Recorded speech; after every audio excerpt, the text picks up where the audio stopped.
नमस्कार मंडळी. आज मी ज्ञानेश्वरी या पवित्र ग्रंथामधील अध्याय 6 ओवी क्रमांक 301 ते 330 यांचे पठन करणार आहे. ओवी क्रमांक 301. ते वेळी कुंडलिनी हे भाष जाये, मग मारुती ऐसे नाम होये. परी शक्ती पण ते आहे, जवन मिळे सिवी. याचा अर्थ त्यावेळी कुंडलिनी हे नाव जाऊन मग फक्त मारुत म्हणजे वायू हे नाव प्राप्त होते, परंतु ती ब्रह्मात मिळेपर्यंत तिची शक्ती कायम असतेच. ओवी क्रमांक 302. मग जालंधर सांडी ककारात फोडी, गगनाची ये पहाडी पैठी होय. याचा अर्थ मग जालंधर बंध सोडून काखी मुख म्हणजे कंठस्थान फोडून ब्रह्मरंध्र आकाशाचे पहाडावर प्रवेश करते. ओवी क्रमांक 303. ते ओंकाराची ये पाठी, पाय देत उठा उठी, पच्छंतीची ये पाऊठी मागा घाली. याचा अर्थ ती ओंकाराचे पाठीवर पाय देऊन पच्छंती वाचेची पायरी मागे टाकीते. ओवी क्रमांक 304. पुढा तन्मात्रा अर्धवेरी, आकाशाच्या अंतरी भरती गमे सागरी सरिता जेवी. याचा अर्थ पुढे ओंकारातील अर्धवर्तुळाकार मात्रा मागे टाकून ज्याप्रमाणे नदी समुद्राला मिळते त्याप्रमाणे ती ब्रह्मकाशात जाऊन मिळते. ओवी क्रमांक 305. मग ब्रह्मरंध्री स्थिरावुनी, सोहम भावाच्या बाह्या पसरुनी, परमात्मा लिंगा धावोनी अंगाघडे. याचा अर्थ नंतर मस्तकाच्या पोकळीत स्थिर होऊन मी ब्रह्म आहे ह्या भावनेने बाहू पसरून परब्रह्माला मिठी घालून एकवटते. ओवी क्रमांक 306. तव महाभूतांची जवनिका फिटे, मग दोहीसी होय झटे, तेथ गगना सगट आटे समरसी तिये. याचा अर्थ त्यावेळेस पंचमहाभूतांचा पडदा नाहीसा होऊन मग शिवशक्तीचे ऐक्य होते. त्या ठिकाणी ती आकाशासह ब्रह्मानंदात मिळून जाते. ओवी क्रमांक 307.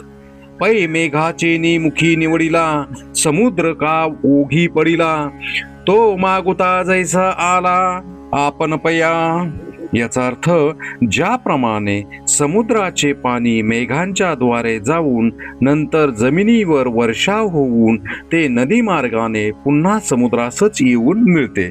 ओवी क्रमांक 308. तेवी पिंडाचे निमिषे, पदी पद प्रवेशे, ते एकत्व होय तैसे पंडुकुमरा. याचा अर्थ ज्याप्रमाणे अर्जुना देहाच्या निमित्ताने जीवात्मा ब्रह्मपदी प्रवेश करीतो हे ऐक्यही समुद्राच्या पाण्याप्रमाणे होय. ओवी क्रमांक 309.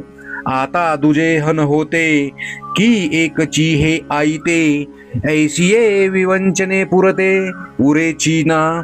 याचा अर्थ नंतर मी वेगळा व आत्मा वेगळा किंवा दोन्ही एक ही वाटाघाट उरतच नाही. ओवी क्रमांक 310.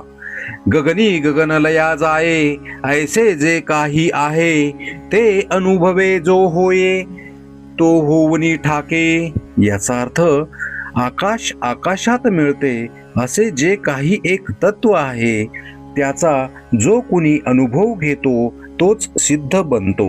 ओवी क्रमांक 311. मनोनी तेथेची मातू, न चढेची बोलाचा हातू, जेने संवादाची या गावा अंतू पैठी की जे. याचा अर्थ म्हणून त्या अवस्थेतील अनुभव शब्दांनी व्यक्त करून दाखविता येत नाही, कारण तो अनुभव शब्दांनी वर्णन करण्यासारखा नाही. ओवी क्रमांक 312. अर्जुना एरवी तरी, या अभिप्रायाचा जे गर्व धरी, ते पाहे पावै खरी दुरी ठेली. याचा अर्थ अर्जुना खरोखर पाहिले तर जीवानी मनातील आशय व्यक्त करण्याचा अभिमान धरते ती सुद्धा या अनुभवापासून दूर राहिली आहे. ओवी क्रमांक 313. भ्रूलता मागिलीकडे तेथ मकराचेची आग न मांडे, सडे या प्राणा साकडे गगना येता. याचा अर्थ भिवयांच्या आतल्या बाजूस मकरांचा देखील प्रवेश होत नाही, त्याचप्रमाणे एकट्या प्राणवायूला देखील ब्रह्मकाशात जाण्याला संकट पडते. ओवी क्रमांक 314. पाठी तेथेची तो भेसळला, तै शब्दाचा दिवो मावळला, मग तयाही वरी आटू भविन्नला आकाशाचा. याचा अर्थ पुढे तो वायू तेथे गेल्यावर तदाकार होतो, त्यावेळेस शब्दाचे बोलणे खुंटते, मग आकाश तत्वाचीही आटणी होते. ओवी क्रमांक 315. आता महाशून्याची या डोही, जेथ गगनासीची थावो नाही, तेथ तागा लागेल काही बोलाचा या. याचा अर्थ जेथे अव्यक्त स्थितीच्या डोहात महदाकाशाचीही पत्ता लागत नाही, तेथे या शब्दांची दाद लागेल काय. ओवी क्रमांक 316. मनोनी आखरा माझी सापडे, की कानवरी जोडे, हे तैसे नव्हे पुढे त्रिशुद्धी गा. याचा अर्थ म्हणून हे ब्रह्म अक्षरात सापडण्याजोगे, वर्णन करता येण्याजोगे किंवा ऐकू येण्याजोगे नाही, हे त्रिवार सत्य जाण. ओवी क्रमांक 317. जय कही देवे अनुभविले फावे, तै आपणची हे ठाकावे होऊनिया. याचा अर्थ ज्या वेळेस काही दैवगतीने याचा अनुभव घेतो, त्यावेळेस तो अनुभव घेणारा तद्रूप होऊन जातो. ओवी क्रमांक 318. पुढती जाणणे ते नाहीची, मनोनी असो किती हेची, बोलावे आता वायाची धनुर्धरा. याचा अर्थ नंतर तेथील स्थिती जाणण्याचे आपोआप राहते, म्हणून धनुर्धरा याच्याबद्दल कितीही बोलले तरी ते व्यर्थ होय. ओवी क्रमांक 319. ऐशे शब्द जात मागोते सरे, तेथ संकल्पाचे आयुष्य पुरे, वाराही जेथ न शिरे विचाराचा. याचा अर्थ ज्याप्रमाणे बोलणे आपोआप राहते, त्या ठिकाणी संकल्पही मावळतो आणि म्हणूनच विचाराची तेथे दादही लागत नाही. ओवी क्रमांक 320. जे उन्मनीयेचे लावण्य, जे तुर्येचे तारुण्य, अनादि जे अगण्य परमतत्व.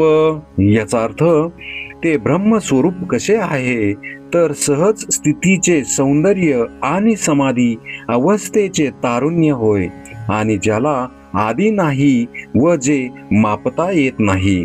ओवी क्रमांक 321. जे विश्वाचे मूळ, जे योगद्रुमाचे फळ, जे आनंदाचे केवळ चैतन्य गा.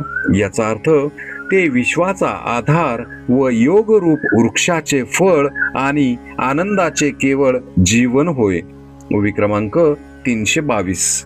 जे आकाराचा प्रांतू, जे मोक्षाचा एकांतू, जेथ आदी आणि अंतू विरोनी गेले.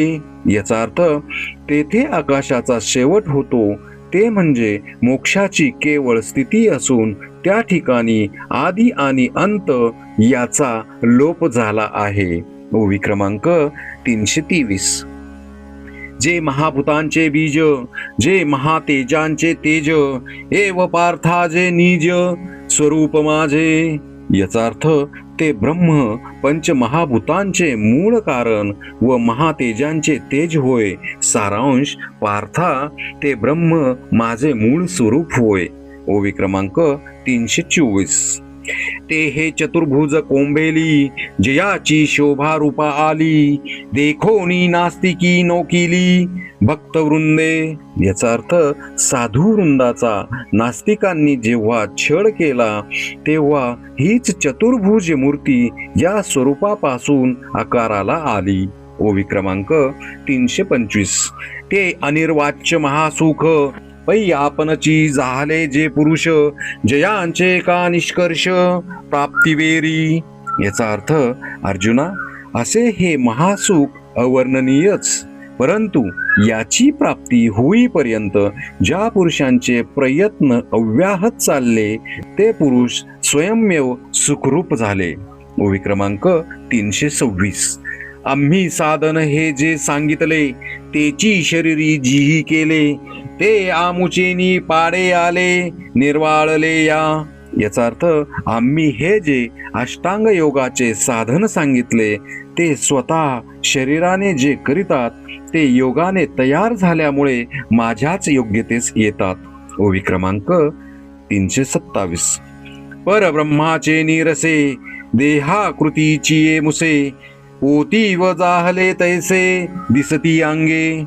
त्या योग्यांची शरीरे परब्रह्माच्या रसाने देहाकृतीच्या मुशीत ओतल्यासारखे तेजस्वी दिसतात. ओवी क्रमांक 328. जरी हे प्रतीती हन अंतरी फाके तरी विश्वची हे अवघे झाके तव अर्जुन म्हणे निके साचची जी है. याचा अर्थ जर हा अनुभव अंतर्यामी प्राप्त झाला तर हे सर्व विश्व त्याला मावळते. तेव्हा अर्जुन म्हणाला, देवा आपण बोलता ते सत्य आहे. ओवी क्रमांक 329. काजे आपण आता देवो हा बोलिलो जो उपावो तो प्राप्तीचा ठावो म्हणून घडे. याचा अर्थ देवा आपण आता जो हा उपाय सांगितला तो ब्रह्मप्राप्तीचे ठिकाण आहे म्हणूनच त्या ठिकाणी ब्रह्म साक्षात्कार होतो. ओवी क्रमांक 330. इये अभ्यासी जे दृढ होती ते भरवसेनी ब्रह्मत्वा येती हे सांगती याची रीती कळले मज. याचा अर्थ आपण जो हा मार्ग सांगितला त्याचा दृढ अभ्यास करणारे खरोखर ब्रह्मपदाला पावतात हे आपल्या सांगण्यावरून मला समजले. श्री संत ज्ञानेश्वर महाराज की जय.